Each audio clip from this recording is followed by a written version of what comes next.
Hi, and welcome to this event on halving obesity and our blueprint.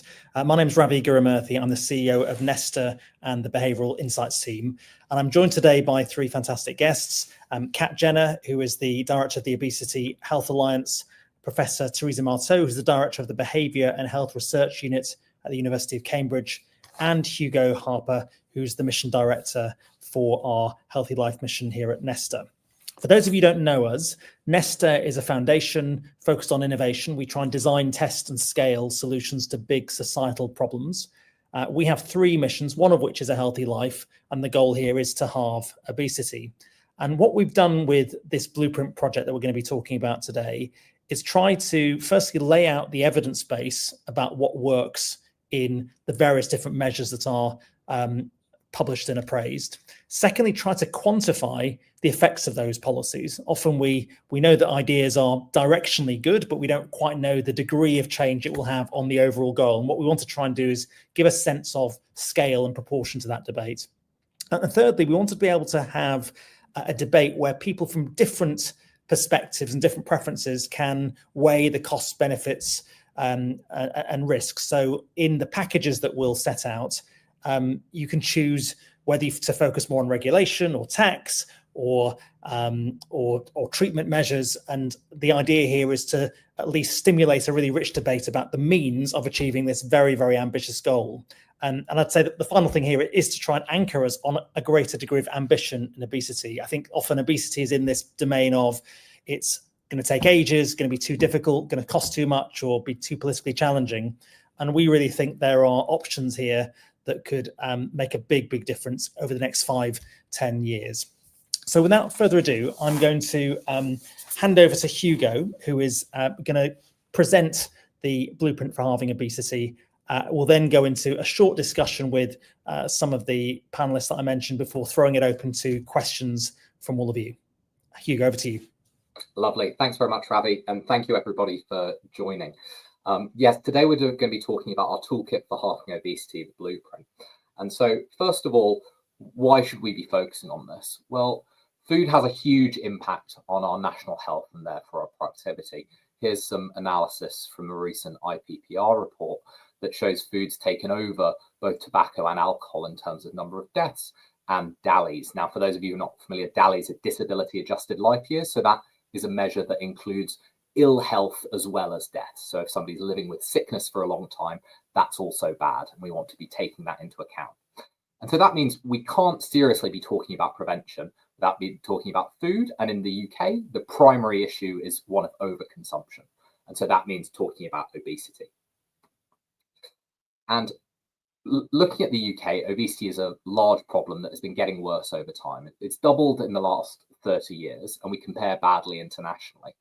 Now, what's important to take away from this is, whilst it's doubled in the last 30 years, it has been half the level within recent memory.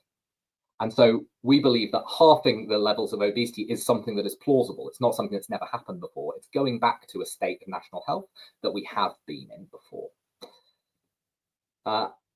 And if you're coming at it from a slightly more financial viewpoint, economic standpoint, here are some of the figures. So Frontier and Tony Blair Institute analysis estimates the annual cost of overweight and obesity is almost £100 billion a year. So that's 98 billion.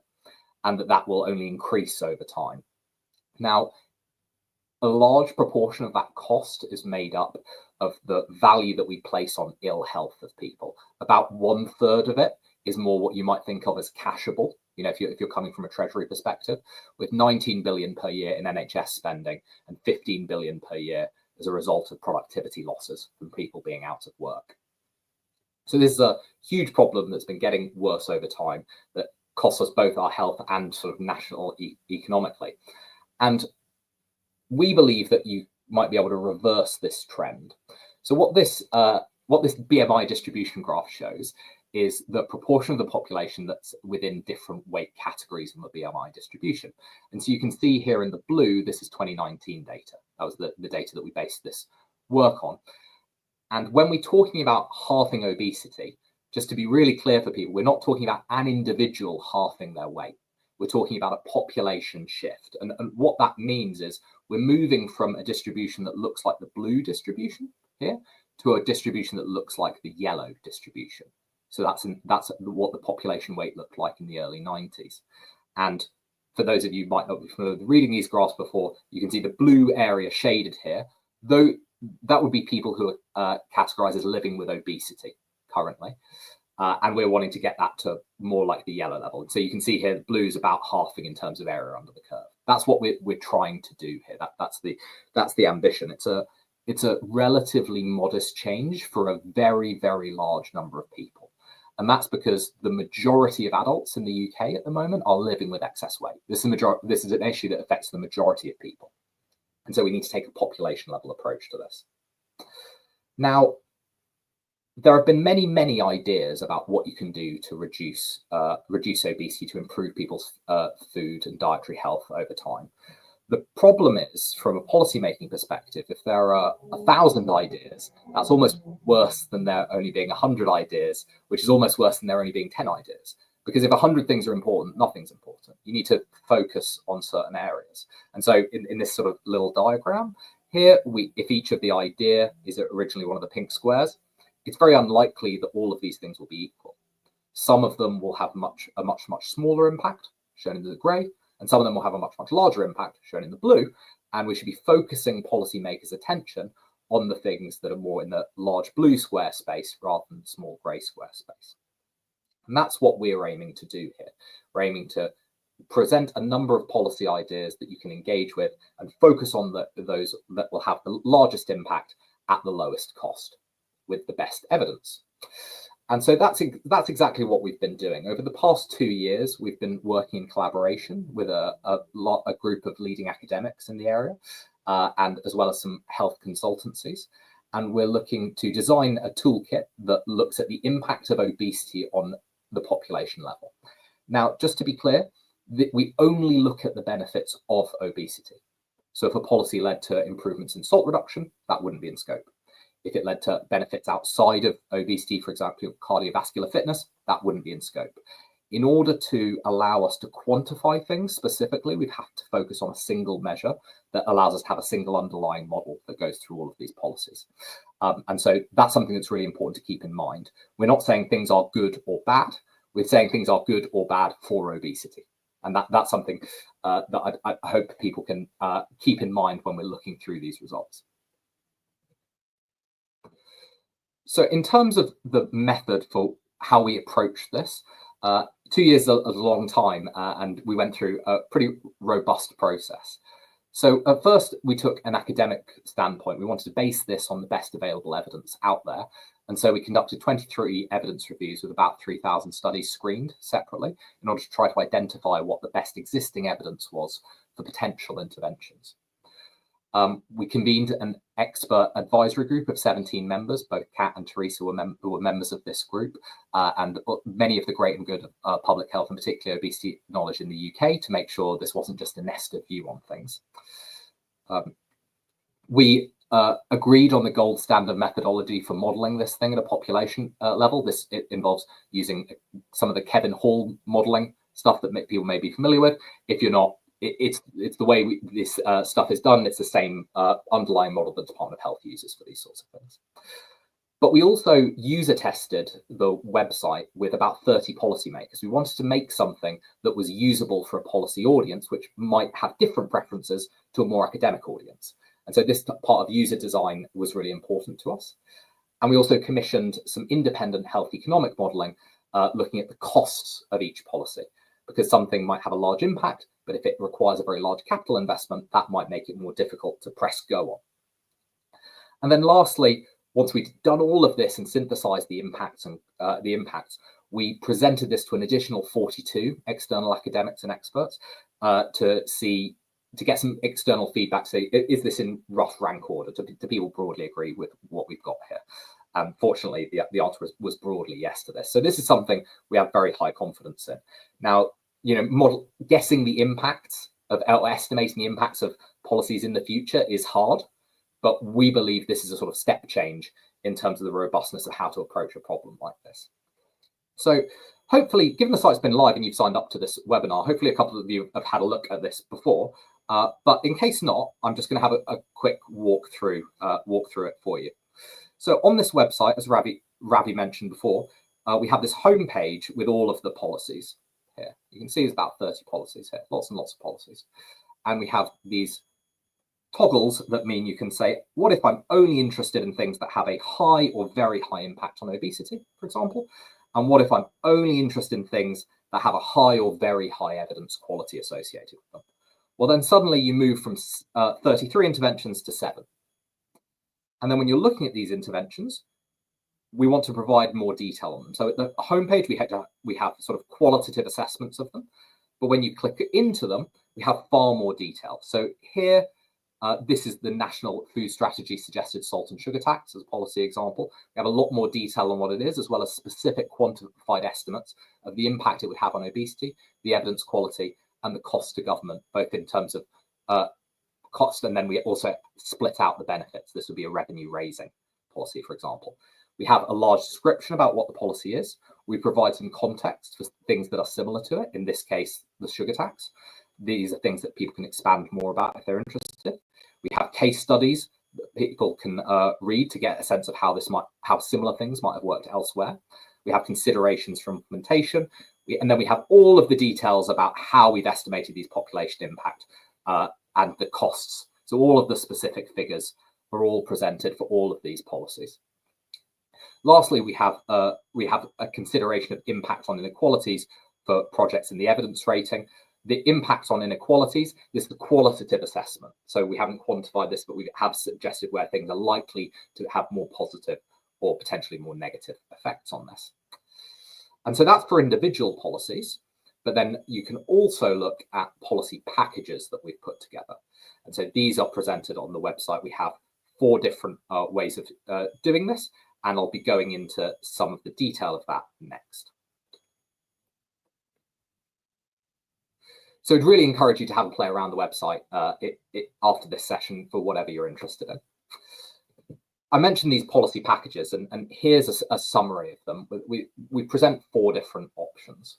So we have 2 different options at the top left of how you could halve obesity. We believe if you implemented these things, you'd have a fair shot at halving obesity. And we present 2 ways of doing this, one called prevention and treatment, and the other called tax, regulation, and treatment. And we've deliberately done 2 of these because we're not fussed about how you get there. We just want to show this is possible. And the real distinction between these is one includes tax measures and the other doesn't. We also provide an estimate of treatment only. Now, this is what would happen if you gave every single person living with obesity in the UK a course of GLP-1 drugs.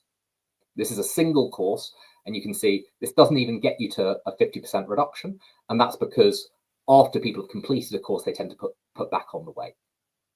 So you can see this would be much higher cost and it still wouldn't get you there. And we've also presented a package that we're calling education, exercise and services. Now, this contains a lot of policies that you may well hear sort of lay association with obesity. Things like providing education in schools, increasing physical activity programs. And these things have their benefits. Indeed, a lot of it is still cost effective, but it is not it's not a sufficient level of impact to get to the kind of change in obesity that you'd be hoping for to make substantial improvements in national health and the national economy. And so we're just going to run you through one of those recommended packages now. And so here you can see the squares in this diagram are roughly proportional to the impact that an individual policy would have. So you can see, for example, extended access to pharmacological treatments. That's a relatively small aspect here compared to, let's say, regulating retailers to achieve their health targets. This is something we think is really important because we want to get a rough sense of of the size of the impact that things could have. You'll also notice there are a couple of things that are very, very small in this package. For example, mandate data collection. That's because mandating data collection for the food and nutritional information of what's sold in the UK probably isn't going to do a lot on its own, but it forms the basis of some of this other regulation that could have very, very large impacts. You'll also notice when talking through this, these packages cover off multiple angles of the food environment. So you look at both retailers and out of home. Now, out of home is the terminology that's used to refer to things like restaurants, takeaways, and cafes. And you want to be restricting advertising both online and TV and on public transport. You'd also want to be providing some sort of signal to individuals about the health of the food and closing down potential loopholes, even if they don't account for a large proportion of food that is sold currently, such as online delivery platforms. So if you put all these things, the main takeaway from this is any serious attempt to halving obesity needs to provide regulation to incentivize changes for big food business, needs to provide treatment for those people who need it most, and focusing attention on things like voluntary action or education or information provision will not be sufficient on its own. So that's a very, very quick whistle tour. There's a huge amount of information on the website. Hopefully you'll have time to dig into it a bit more. I think we'll now be passing back for questions from Chair and from the audience. Thank you very much for listening. Great, thank you very much, Hugo. Do start popping your questions in and I'll try and draw on them in a few minutes. I'm going to just ask a few questions of the panelists first. And actually, let me draw on Teresa, first of all. Teresa, welcome. You were part of the academic advisory group here. I want to ask you, how is this toolkit, how is it different to other policy recommendations out there, of which I know there have been many over the last 5 to 10 years? Yes, absolutely. So over the last 5 to 10 years, we've had several obesity strategies. We've had an ambition to halve childhood obesity by 2030. That was from 2018 levels. We've had lots of lists, really, of possible actions, some of which were implemented, but critically, none of them quantified the potential contribution of each of those listed policies to achieving the aim, whether it's to halve obesity or just to cut obesity in the population. And none, to my knowledge, ever attempted to cost those. So this is novel. It goes way beyond what we've had before that has not served us well in this area or indeed any other area. If I can just add that I think the other novel component of this is that it, as Hugo's shown us, it makes transparent the working of all the teams that have contributed to this so that we can see the basis on which the potential impact on obesity, the cost to government and the quality of the evidence that's gone into this. You can look it up for yourself. And finally, I'd just say that it's easy to use and it's fun. So Hugo has shown us how you could find 7 policies that meet the criteria that you were looking at. Well, you can also go into here and find the 2 policies that have the highest impact on obesity, with the highest rates of evidence, of quality of evidence, that are low cost to government. And I think that that is one of the things that many people are looking for. On their own, they won't cut the mustard, but nonetheless, you can see where you can get and how much it will cost. So I think this is a blueprint, not just for obesity, but actually for effective evidence-based policy making in all sectors. So I very much hope whatever else he's doing, that our new cabinet secretary will be looking at this, if not today, but in the days to come. Thanks. Great, thanks, Teresa. Okay, Kat, welcome. If that cabinet secretary is digesting this or Wes Streeting, what do you hope the policy implications? What do you think they will draw from this? Well, you'll be pleased to hear that I think this toolkit couldn't have come at a better time. Right now, the government's plans for prevention and for, as they've stated, creating the healthiest generation of children feel somewhat nebulous. And Ravi, perhaps you can tell us a little bit more and perhaps reassure us of what's going on behind the scenes. But so early in this political cycle, it's really crucial that politicians hear what can be done within a term. So halving the current levels of adult obesity by 2030 isn't just possible, it's achievable. And you'll hear this again today, but it's going to take bold, decisive and ambitious action. But that is where we all come in. So whatever you do, wherever you're joining us from today in the space, we all have a role in making that happen. And what this toolkit has got that the policymakers are going to be able to see is the evidence, the impact, and also the deliverability. That's partly within the model, partly it's sort of been, our own views on it. But that deliverability aspect is not just down to the politicians, but to us as well. I would say as well for their attention that as well as hitting that 2030 target and considering what can be done in one term, we also need to set the stage for long-term sustainable reductions in obesity rates. So looking at how these policies and how those that focus on the very youngest in our society can prevent children from having a future of poor health. So ideally, we want to see them combining this blueprint for halving obesity by 2030. It calls for going much further on things that we're very supportive of, going further on marketing restrictions. I don't know if you saw today, but there was an announcement that we're one step closer to the advertising restrictions coming in next October with the new legislation laid. Also things like setting targets for retailers, closing loopholes, expanding food levies. And I think we'll all happily answer any questions on any of those. And also pairing it with a more prevention-focused strategy focused on young children and infants as well. And hopefully we can all band together and help the government deliver on their promise of a fairer future. Great, thanks, Kat. Great to see some of the comments coming in. I'm going to turn to those in 1 second. Just one final question from me, Hugo, which is, tell me about your motivation in putting this together. Why was it important to develop this toolkit? So I've worked on obesity policy for the best part of a decade now, and I think the real motivation behind this was to try to align the political rhetoric with ambition. Yeah. So I worked on the childhood obesity strategy beforehand, and there was this big talk that it was going to halve it. If you added up all the policies, like even on a really good day, you'd get nowhere close to halving it. So it wasn't credible.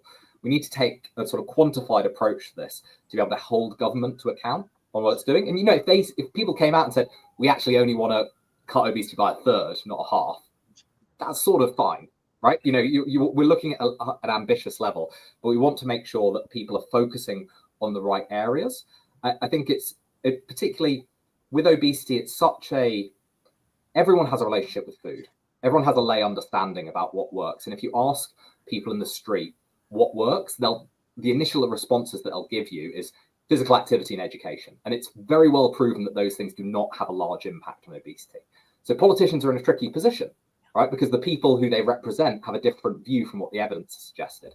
So we wanted to put this in a really open space, in a format that people could engage with, in order to resolve any of those potential tensions that there might be, and try to bring people's attention and in line with where you can have the biggest benefits.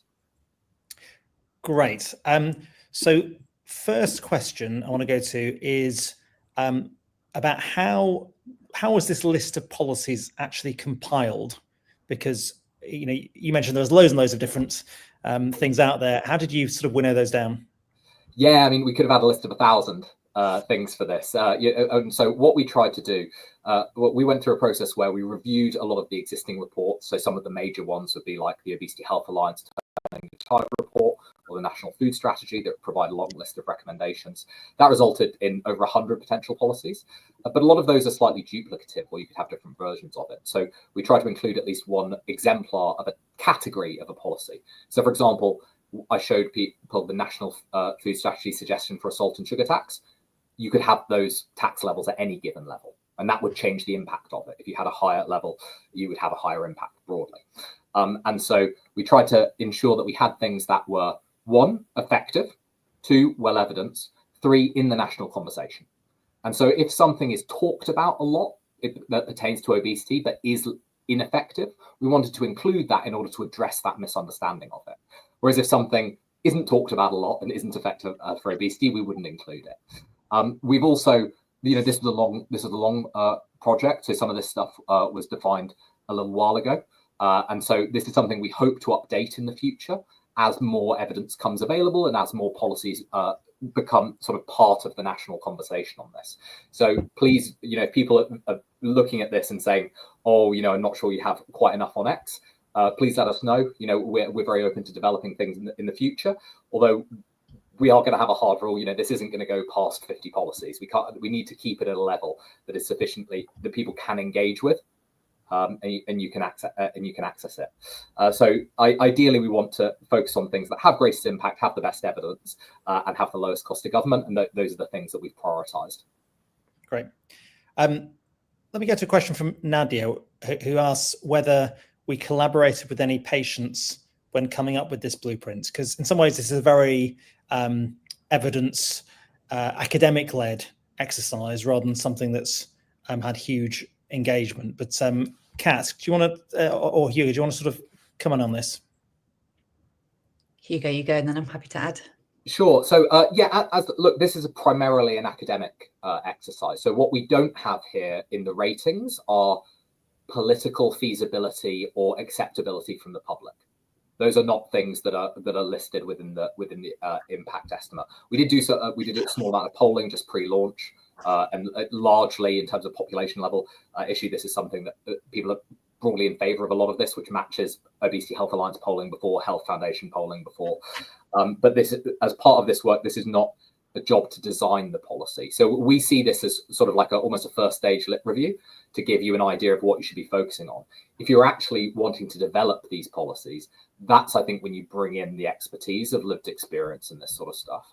So, you know, if you're, and we can talk a little bit about some of the work we do elsewhere on this. So, for example, one of the policies that we're looking at, that we look recommending here, is regulate retailers to achieve a health target. And some of the measures that go behind that, well, we're working with ASDA in terms of how you could actually implement these sorts of recommendations in the real world. We have lots of projects that we do at Nesta that do engage with people with lived experience, both in terms of people who work within the food environment and people with a lived experience of obesity. And so that's something that we view as an important step to any implementation of this sort of stuff, but it has not been the focus of this work. Great. And I would say that because the original, so this was more of a collation of bringing the policies together. A lot of the original source material, for instance, from our Turning the Tide and from the National Food Strategy, they had been developed with engagement from those with lived experience groups. And we're very grateful to have Nadia as one of our members, another representation, and all will offer the opportunity to feed into that policy ranking situation.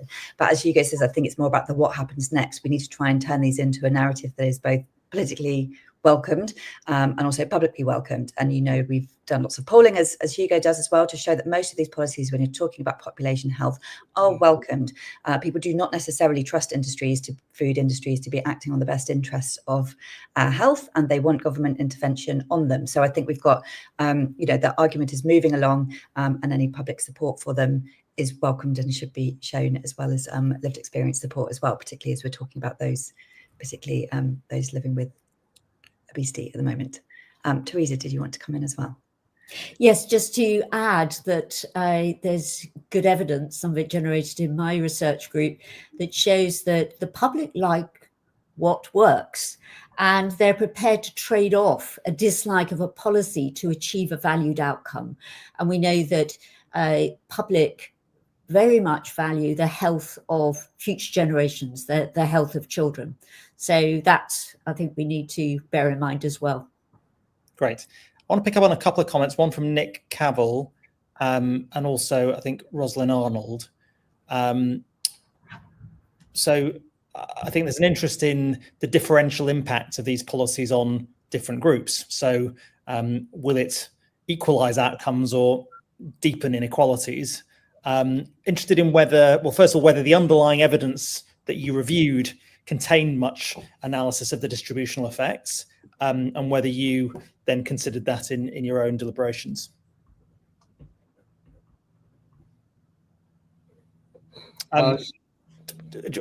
Teresa or Hugo, who wants to go? Jump in. I'll just quickly say that the extent to which there is evidence, and it's often very difficult to find this evidence, because where there is robust evidence, generally it's looked for main effects. But for changing behavior across populations, where you change environment, say that shifting the availability of foods, which some of these policies do, and shifting the affordability, that generally that doesn't widen inequalities, and if anything, it narrows it. So that's my broad comment on this. Hugo, you could say more, I'm sure. Yeah, I think this is a societal problem that has a social gradient on it. So obesity, the percentage of people living in obesity is higher in more deprived areas. And so in that sense, if you're trying to halve obesity, you'll have an absolute larger change if there's a higher prevalence in that population already. I think it's really important to consider whether this stuff will work in practice with those groups. And some of the more traditional measures of tackling obesity, they are really not great for health inequalities. So if I just give you more information about how you could change your diet if you did have the time, energy, money to do so, that's not very helpful. And we're trying to really move people away from that as that sort of individual view of obesity, and that sort of blame culture around people. We've essentially been telling people to be better for 10 years without doing anything not quite without doing anything, but without doing sufficient action in order to help them actually achieve that. And so the things that this points to in terms of high potential, I think they line up with the theory of things that should be good for health inequalities. As Teresa mentioned, the evidence is pretty scant on main effects, let alone subgroup analysis for how you get differential effects by income or ethnicity or things like that. So it's hard to say. This is one of those academic problems where if you ask me with my academic hat, I say, well, it's difficult to say. The evidence is kind of tricky. If you ask me, but do you think it will work? It's like, yeah, definitely. Like, I think we have high confidence. If I'm talking with my policy hat on, it's like we should be confident that this should be good for health inequalities. Great.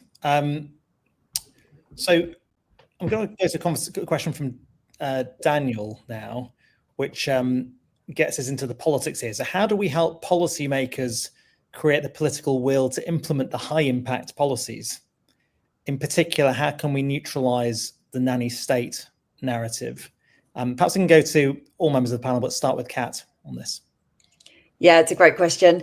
I mean, the nanny state, I think you've put a link in the chat to a report that Nesta actually did with Dr. Dolly Van Tulleken and Henry Dimbleby that just came out last week, was it? Showing that so many previous prime ministers and health secretaries felt that the nanny state argument was what was holding them back. And that has led really, I mean, as well as obviously a huge necessary focus on child health, but you can't really make an argument for the nanny state when you're talking about improving child health. So that's really sort of helped shift the dial on, the childhood obesity policy, for instance. But it is a bit tougher for adults.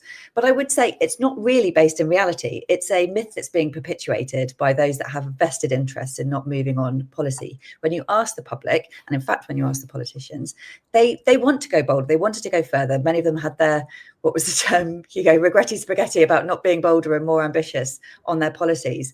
And as I said, from the sort of the polling and the focus groups that we've held, we've seen that people don't recognise nanny state in the same way that is touted back to us in countless media interviews. So, I think we just need to keep reiterating that message, and also to show that we can do something within a short period of time that will change the trajectory of health, of future child health. And that's something that's really positive and will leave a legacy for politicians. I'm sure I have many more on that, but yeah, over to you, Teresa. Yes, I agree with all of that. And just to say that it's a term that's been weaponized by those who stand to gain by the status quo. So we live in what's been described as obesogenic environments, and they serve some people's interests, but particularly some corporations that make huge profits out of this. And there's a whole field of study looking at how they attempt to frame the narrative so that it's seen as governments acting inappropriately if they're trying to change those environments in order to enable what the vast majority of people want is for them to be healthy and their families to be healthy.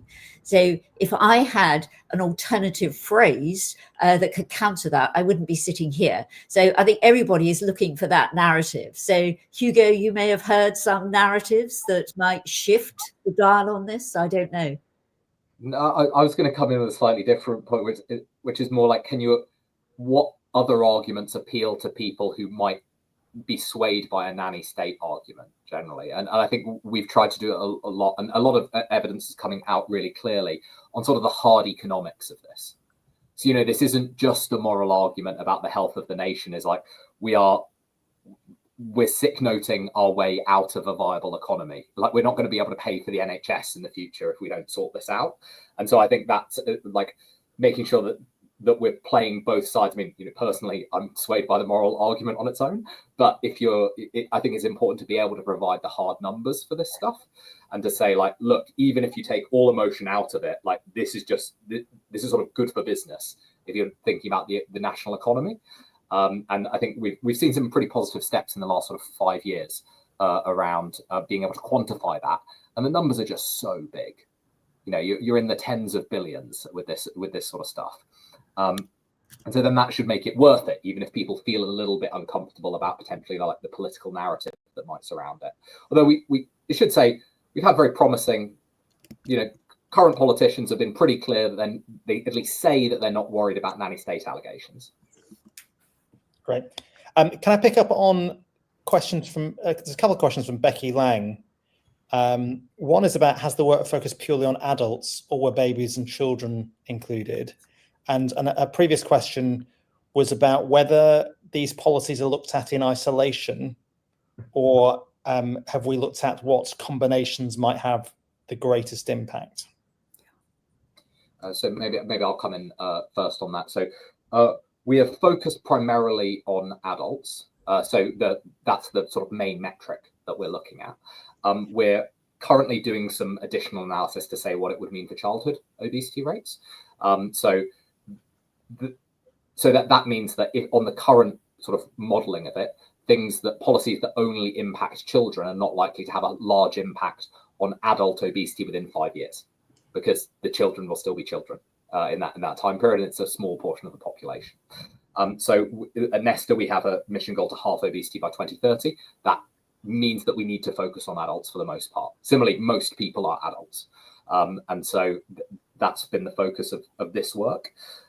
So that's not to say we do include policies that have a focus on children within the mix, and we will have data in the future on the website about the rough potential impact that things will have on children. Although we focus, just to preempt that a little bit, most food kids eat is from supermarkets as well.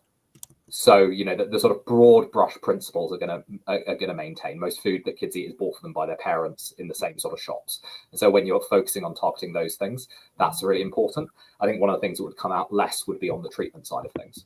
That should be smaller. In terms of the isolation, in terms of the policies in isolation, hopefully we've answered that slightly in terms of the policy packages. We think the combination of this stuff is really important. Both that sometimes it's more than the sum of its parts. So nutritional labeling will hit very differently if it's combined with a bunch of regulation that's also tied to the labeling of it, rather than just information provision. And we think it's also a very important signalling intent from government.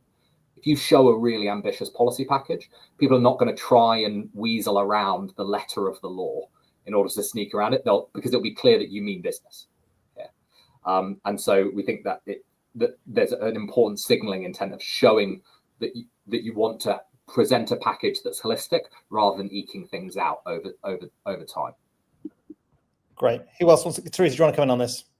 Yes. On the additive nature of the different policies, I think we have to say that it's frustratingly uncertain, that there will be interactions. Sometimes they'll be additive, they may be sub-additive and have other effects. So this underscores the importance for any policy package to have designed in a monitoring and real-time evaluation, so that one can change the policy mix or the policy intensity to keep on track. And that doesn't tend to happen. Well, actually, it doesn't happen. So I'm reminded of the National Audit Office took a look at the childhood obesity strategy. I think it was in 2020. Hugo, you can correct me on that. And they observed that it was off track, as Hugo and others now are able to say, that's not unsurprising. But there was no obligation on the part of government to respond to that. So what we need, as well as these packages that are the best bet, is to have them implemented and then we can adjust as we go along. And that way, we will then generate more evidence with which to have what would be great to have a sort of live library and resource for the most effective policies. Yeah, I'm happy to add a bit to that and talk about early years a bit, if that's all right. Yeah, that's absolutely right. You know, where we've seen some successes, and country in Finland, for instance, Finland had some success with obesity policy, and they didn't just try one thing; they tried lots of things. There is a contrast to, say, smoking, where there may be 5 or things that work and work a lot. In obesity, it's very variegated. The food market is so different. I think we have the right policies. It's exactly that. It's trying them out, seeing what their impact is on inequalities as well, and seeing the evidence build. So we've always said, you've heard this a lot, no silver bullet. I think this is just a great case in point that this is what it looks like if you want to do something. Just on earlier specifically, diets in those early life stages are so vital for health and development in the short and long term, and they really shape what lifetime health is. And also they will show, the tastes changing in those early years are going to change what's on the shelves in the future as well. So there's a real circular effect of trying to change what goes on in the early years. And this is a real vital window of opportunity in those early years. But there are challenges that perhaps couldn't be picked up in terms of this kind of modelling work. So 2 big challenges that are there in early years are a need for a more effective cross-government working. That's not really a policy that you could plug into this model and test out. And also removing conflicts of interest in related policy making as well, which couldn't be particularly here. So I think that's something to explore alongside about how that can happen in the future. And as I say, with the commitments to 10-year plans and health missions and all sorts, we're hoping, Ravi, you're going to make sure that this all dovetails beautifully for us. Yeah, something like that. Some really interesting comments in the chat about different ways of well, is it the nanny state or is it the parent state? Can you reframe nanny as in a positive fashion, or can you contrast nanny state with neglectful state? Just one interesting thing for me is it's interesting which policies get coded in nanny state terms and which ones don't. So GLP-1s are often not coded in a sort of nanny state frame, even though they're fairly invasive as a policy, and they also cost a huge amount and involve sort of therefore a bigger state. So it's kind of interesting how these things play out. I want to get into some criticisms. I want to use some criticisms of the work or question marks. One is from Rosie Osborne, and it picks up on a similar comment from Miles earlier on.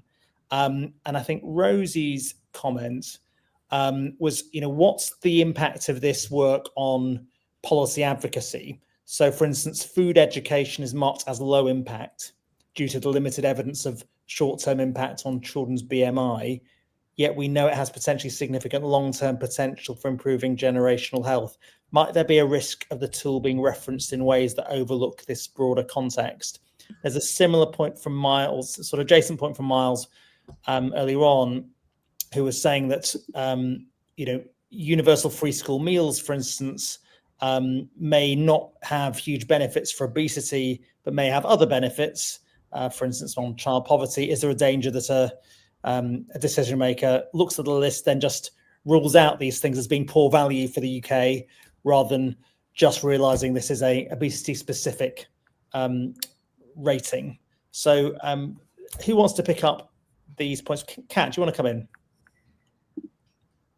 Which one should I start with? You can jump in, whichever you want.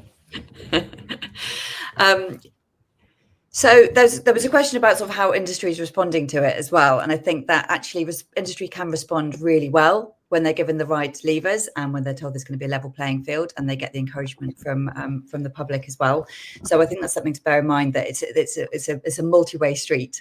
On terms of education, that's very interesting and it's an important part of it, but it's difficult to show what the impact is long term, as has been said, and this specific model is looking at that short-term period of an electoral term.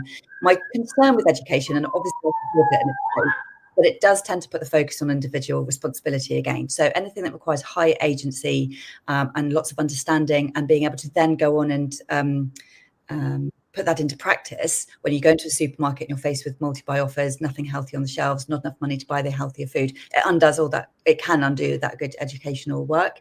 So I think the aim for this was to look at more population stuff, but hopefully not to say that those things can't happen as well. Teresa, you probably have a view on that. Yes, I thought it was interesting in the question that it was suggested that we were looking at shorter term effects, but longer term education has an effect. So I don't know what the questioner had in mind there. Who's against education? I'd say that's what this webinar is attempting to do. We're using words in order to inform and hopefully persuade. And I think that no one's saying don't do it. But what we're saying is, if you're a government and you're designing policies to halve obesity across a population, then that would not be one of your best buys. And previously, as Hugo has said, it's often been the first thing that governments go for. People like the idea of information, but in the main, it doesn't change their behavior. Now, there's a paradox, I think, of information, and I don't have direct evidence for this, but I can make a case that the more people understand what doesn't change their behavior, given what I was saying earlier, we know that people like what works. So I think it's very important that people understand that we're not against education, but funnily enough, it's a real conundrum about humans. Given the information, we value our health, we're told what we can do to change our behavior, and it doesn't change our behavior. So it's very interesting to understand that. And one of the main reasons for that is that our environments, the cues, the subtle cues in our environments that are picked up in the different policies here, such as advertising, as well as availability of food, that has a much stronger impact on our behavior, often against our desire and intention to behave otherwise. So I think the more people can understand that, then I think that will help them make sense of why some of our favorite policies, such as education or increasing physical activity, actually aren't having the impact that people predict that they will have. So there's an interesting question and a challenge from Natalie Savona here, saying, could you say how you think it will shift the policy dial, given that this is where the bottleneck is to action, rather than a need for more evidence? And I might sort of add to that for the panelists. When you looked at all this evidence, did you change your mind on anything, or did you know this all already? So maybe I'll come in first on some of this, and maybe just to slightly go back to the previous question. So we do address it head on. Like, we are willing to take the risk with this work. That we think it's worth taking the risk by quantifying stuff for obesity, that people could misinterpret some of it. We put all the caveats on the website. That shouldn't happen, but we think the larger problem is the general lack of quantification of the potential benefits in this space, and that's the problem we're trying to solve. So if that means that some things are viewed as low impact on that, we view that as an acceptable risk, and one that we've attempted to mitigate. But if you're going to quantify things, you can't quantify it on all aspects, at least not with the resources we have. In terms of moving the policy conversation on from this, I think what feels different about this, to me at least, is it shows you a route through to how you can have very large change in this thing that people generally view as a wicked problem that you can't really do anything about. So, in my experience, when you show people the foresight diagram about the influences on obesity, sort of the thing that looks like a bowl of spaghetti, they get very intimidated and think you potentially can't do anything about it. And there's a real simplicity to saying, like, yeah, it's hard, but we reckon these 7 things will give you a pretty good shot at it. And we think that it's not just that there's nice academic evidence. We think within 5 years, that'll probably get you a cashable saving of something like 10 billion quid a year. Putting it in whilst the information is perhaps not necessarily new, certainly perhaps not to the expert advisory group or people who've worked on this area for a long time, I think the way of presenting it here to people is novel, and particularly and allows you to access information that has existed for quite a while here to a group that will actually be making the decisions about this. Right. Kat or Teresa, I'm interested in your views on Well, either that question or my follow-up, which is, did you modify any of your views based on this, or did you know it all already, given how steeped in this issue you are? Go for it. Well, I certainly didn't know it all, but I was gratified to see that there was so much evidence that focused, as I say, on changing the food environments that many have talked about before, using the term obesogenic environments. And I was aware of the impacts on industry and that trade-off between impact on industry and impact on health of the public and cost saving to governments, because one of the policies that's in here started from a study that my group had conducted that was published in 2014, which looked at the impact of, we looked at drinks on ends of aisle and in prominent positions in stores. And so that has been legislated now in England, but not in other devolved nations. And as part of that, there was a full economic impact assessment that was conducted by government, which was absolutely fascinating, which showed what the cost to industry was, which was relatively small compared to the savings to governments and to populations. So I've learned a lot. It wasn't a surprise, so it confirmed a lot of what I'd known before in having worked in this space for the last over a decade. Yeah, and I would say I was fairly reassured that a lot of the policies that we've been advocating for over the years did come out to be impactful, to the point of whether there's enough evidence. I think it was the combination for me that was that we'll bring up the strength of the evidence and then the impact as well. So many things that we talk about as being evidence-based actually turned out to have quite low impact and vice versa. So I think it's just being able to sort of reassure that what you're doing is going to actually achieve something. And as Hugo said, the mention of the costing and the economics of it or something, these have not been tied together. And that is what needs to be heard at the moment. So it's about the whole package, I think, rather than any sort of individual policies. It was very interesting to see both the trade-offs and comparing different policies to each other, which one you might put forwards.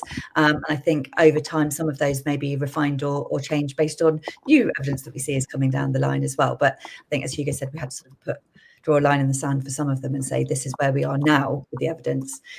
So yeah, I thought it was really, really interesting way of exploring it.